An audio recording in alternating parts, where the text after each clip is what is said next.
Hello everyone, Lid here. So in this video I want to go over my character, and this is a Archmage necro, and this is my league start, and in my opinion this is one of the best leagues that I ever did. These characters, some people asking about it, some people I think already play it, so I want to make this video, and hopefully this video can help some understand the build better, or if they have any problem, hopefully this video have a solution for it. So let's go about the defensive layer first, and our main defensive layer is Mind Over Matters, and in my case this is my only defensive layer. And I will talk a little bit about more defensive that you can put inside the setup, but let's go over the main one. And what it did is 40% damage taken from mana before life. So if you have damage incoming, 40% will come to the mana and 60% will come to your life. And that damage also going to be reduced by your energy shield first, and this is chaos damage because chaos damage bypass energy shield. But other than that, it will still go through your shield first and then go to your life. So basically with Mind Over Matters, you basically already have a really huge hit pool. This is why the character doesn't feel squishy even though it doesn't have much defensive layer. And another defensive layer you can put in is Bone Offering. This will give you a chance to block attack and spell. And you can scale it further by taking this, basically increase effect of offering. I think this gives like something like 40% chance to block. It's not super crazy, but in my opinion it is very noticeable. Of course you have to switch between flash offering. I like to use flash offering because it gives movement speed and cast speed, so I'm more of an aggressive player, so I will rather use flash offering over bone offering, but bone offering does offer a little bit layer of defense. And another one you can use is also grace. I'm using Rat. This is basically the best aura for DPS. You can change it into grace, but in this case, you kind of have to figure out the 155 dex. It's probably going to be easier if you use Archery Foible, and you can basically already use this if you use Archery Foible. That's basically that. So Grace and put some like something like Jade Flask, it will give you a decent amount of evasions, and that will be a decent additional layer of defense. And another thing is also spell suppressions. You can get spell suppressions from most of your gear, but that will come at a cost that you have to craft spell suppression of the gear, so that will cost some currency. If you want to go that route, you can, but I think if you want to go spell suppression, you probably have to take this one over here, and you probably have to allocate this one over here too, to help with the capping suppressions. In my case, I'm playing softcore, so I don't really feel a need to go for suppressions, and so far I really don't have problem with defensive layer on this character, and this character for me is very decent in terms of survivability. Also for defensive layer, we also have leech over here, and this is spell damage leeches energy shield. And we also have during the lesson over here, this also give leech for life, and we also have a leech for life under glove. So the leech helps sustain the recovery for life and ES. And I'm also taking tree killer over here. This is recover mana on kill. For mapping scenario, this is really strong, but for bossing scenario, this is pretty much useless because I mean you're not killing much things. So, and another thing also for defense, we have two things over here. Let me move this one over here. So number one, we also have Sigil of Power. This is pretty standard for Archmage. And this Sigil of Power, basically every time you scale, every time you cast something, you spend mana, you will have stages, so you will gain stages. The more stages you get, basically you get more lightning damage, but enemy inside the area also deal 19% less damage. And this is also if you see on the tree. I prefer to take this AoE node, even though I already have another instinct here, also give me AoE. And there's also a node over here, Plague Bringer. Basically you get 30% increase AoE again from this one, and basically every time you have corpse like this, you can have a really big AoE, and this big sigil over here will allow you to kind of play around with whatever monster you try to kill, and this gives a room for you to move around and kite them. And this is also applied the same with Frost Shield, and Frost Shield is basically just a shield, so every damage that come into Frost Shield will some of them will absorb into the Frost Shield and some of them will go through you. So Frost Shield and Sigil of Power, this is also another layer of defense and also offense for the Sigil of Power, because Sigil of Power also give you lightning damage. And this is the tree that I'm using right now. I don't think I will change the tree anymore. I'm pretty comfortable with this tree. I think this tree is doing me really good. So this is a crit version. So I'm playing with power charges, and the way I getting power charges is by getting this Forbidden Flame of Forbidden Flesh, and this will give you access to Forbidden Power. And Forbidden Power is going to give you power charges. You can see the power charges up here. It's going to give process every time I spend mana, and because this is Archmage and specifically DT of chain reaction, it consumes a lot of mana, so you just immediately going to get into the 5 power charges. Forbidden Power also give +1 power charges, and this one get another 1, so we have total of 5. And I also have a medium cluster over here. This is basic of pain and pressure points. The notable here, it doesn't have to be exactly this, but the point of this cluster over here is basically to give you as much critical chance as possible. One important note is probably this cluster over here. I'm also using Militant Fate, and over here I have Unnatural Instinct. So Unnatural Instinct will take all the small node that I'm not allocated, and this will also count as devotions for the Militant Fate. And the Militant Fate, the most important one is the 1% reduced mana cost. The area damage is a bonus. If you want to use like Elemental Resistance, you can also take that one. And you need a specific general for the Militant Fate, and that is High Templar of Dominus, because Dominus will give you access to Inner Convictions. And Inner Conviction just give you 3% more spell damage. Because I have 5, that's basically 15% more spell damage. And this is quite a lot of damage just from the jewels alone. And now let's talk about the offensive layer. And offensive layer, we are playing with Inversion Mastery over here. So this mastery basically have a 25% to flip the enemy resistance.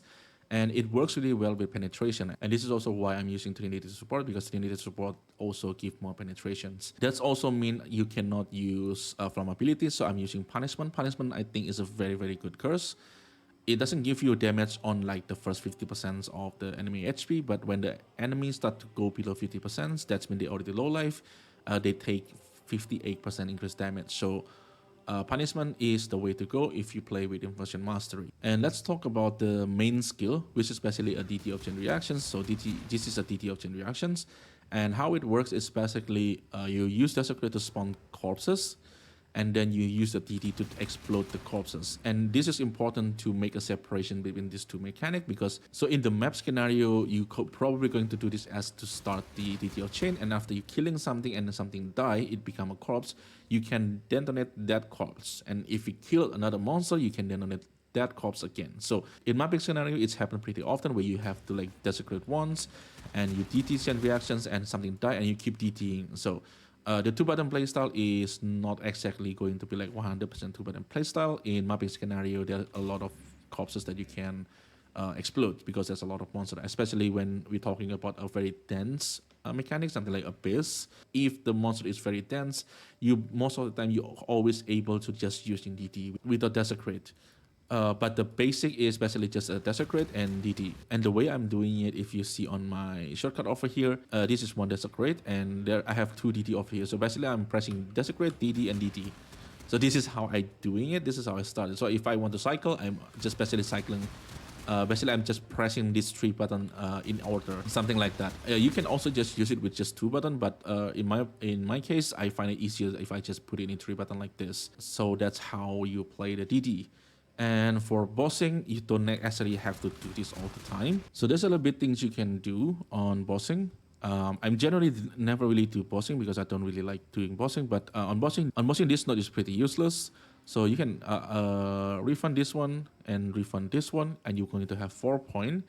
And you can allocate this 4 points into Rune Binders. I'm going to use the Arcanist Brand, and I'm going to put it in the Spell Cascade. It's important to switch on the Spell Cascade, and I think Jungroan mentioned it, that this is, if you switch it on like the faster casting, it's actually a DPS loss. So switch the Arcanist Brand for Spell Cascade, and then what you do on bossing, you basically just using Arcanist Brand, and you can put 2 Arcanist Brand into the bosses because of the Rune Binder over here. That will generate a lot of courses, and you basically just explode the courses and try to survive. And one thing about this build is you're not facing anything. So this is not an immortal build. So if you want to do bossing with this build, you need to able to play the mechanic. In terms of DPS, I think you have enough DPS to kill the boss. In terms of defense, you cannot just face tank stuff. So that's about the bossing. This is one thing you can do in the build. So now let's talk about the gear. So Ravenous Passion's going to give us Rage, and that Rage going to give spell damage. This is basically, I think it's like 30% more spell damage. With Berserk, it's up to like 45% spell damage if my math is correct. This helmet give a lot of DPS.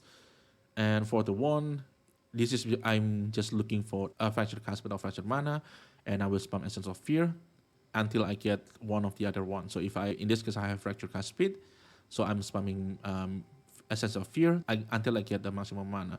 In this case, I'm settled on tier 2 because it's really hard to hit tier 1. And ideally you want to clean everything up, and that way you can craft the modifier and craft the trigger socket spell and craft the lightning damage as your chaos. But if you're on budget, you can just craft the trigger spell, and on this one you can just craft the double damage, and that's it.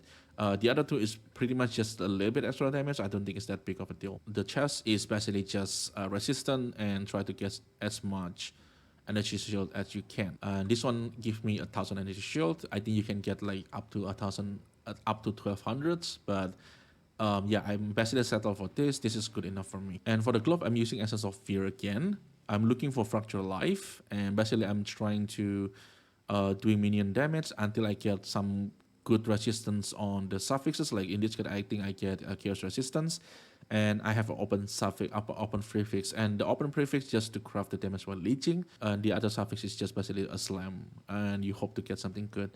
And for the boots, I'm looking for avoid being shocked, and this is how we get the elemental element. And the two implicit, I'm just using the chance of point the being shocked and avoid elemental elements, and this is because the ether over implicit, there's not much thing you can do over there. You can get like stun threshold, that's pretty good, but I don't think it's that important in the first place. So I'm just using these two implicit, and that way I get like 100% avoid elemental elements. And with combination with Storm Shroud, that give us elemental element immunes, which is pretty huge. You're not going to bother with something like Chill, Frozen, Scorch, Sap, and all that stuff. And then for the ring is pretty standard. I'm looking for Fracture Resistance. I'm spamming Essence of Sorrow. I think this one for Dexterity, because I need the Dexterity. So the attribute is basically like what attribute you need until I get another T1 Resistance. And for the prefix, it's just suffix gonna be changed and Reforged Life. This one is pretty much the same. This one I begin with Fracture Life. So this one is a little bit more RNG, because what I'm doing with this is I'm Reforge Chaos on Harvest. So this one, Reforge Chaos, it's going to give you Chaos Resistance, and what I'm looking for is 2 other decent resistance. And this is really depending on like what kind of resistance you need. On the prefixes, this one is a lot easier because I already have Fracture Life on there. I can just craft the maximum mana and reduce mana cost of skill. And I think that's about the ring. And for the amulet, I'm using the Utmost, but I don't think you need this one. And the reason why I'm using this one, because I get this one is pretty cheap. I think I buy this one around like 35 div. Right now, if I price check them, I think with these specific roles, I think right now the cost is like 100 something divine. I think some of them sell for mirror. I don't think this worth a mirror, but this one is really expensive right now. So I really do not recommend using this Utmost.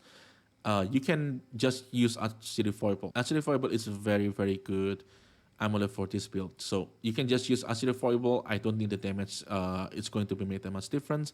I mean, Utmost have more DPS because it have more penetration, it have more cast speed, but I don't think you need it. That's the thing about it. So you can just use Archmage Foible and you'll be fine. And another thing also, if you use Archmage Foible, you can use Grace, because Archmage Foible reduce the attribute requirements, so you kinda don't have to bother too much with attribute. So you can just use Grace instead of Wrath if you want more defensive layer. And in this setup, I also can use Mage's Blood if I want to. So basically, I have to switch the boots, because these boots basically just give strength and intelligence, because I do not need the avoid being shocked anymore, and I do not need the fire resistance because Mage's Blood will fix all the issue with resistance. So this is what I did if I want to use Mage's Blood. This will give me 100% crit. In Headhunter versions, the crit is not 100%, and there's also a Headhunter buff that's going to give crit. So this is the reason why I do not feel like a need to cap 100% crit on the Headhunter versions. So this is a Mage Blood versions. I never use this anymore unless I want to go bossing, which I never did. So most of the time I'm just basically using the setup with Headhunter for mapping. Headhunter is just feels a lot better. So for me personally, just go for Headhunter. If you just doing mapping, I really don't see a point of using Mage Blood. And I think that's all about the setup. So I hope I explained everything. And as usual, if you guys have any questions about the setup, let me know in the comment below. I will try my best to answer all of them. I really hope this video helps people that are playing this build, or if any of you guys interested on this build, you can try it out. Personally, really like this build. The only problem is just it's a 2-button build, so at some point kind of tiring. So that's why I'm making low life RF on Sion right now. but I will talk about that one on another video. And for the high-end version, I would just suggest following what Jungroan did on Hierophants. That one basically become a one-button build. It's a very strong character. It's a very good defensive and offensive, but it does cost quite a lot to make the characters. I think that's it about the video, and thank you everyone for watching, and I will see you in the next one.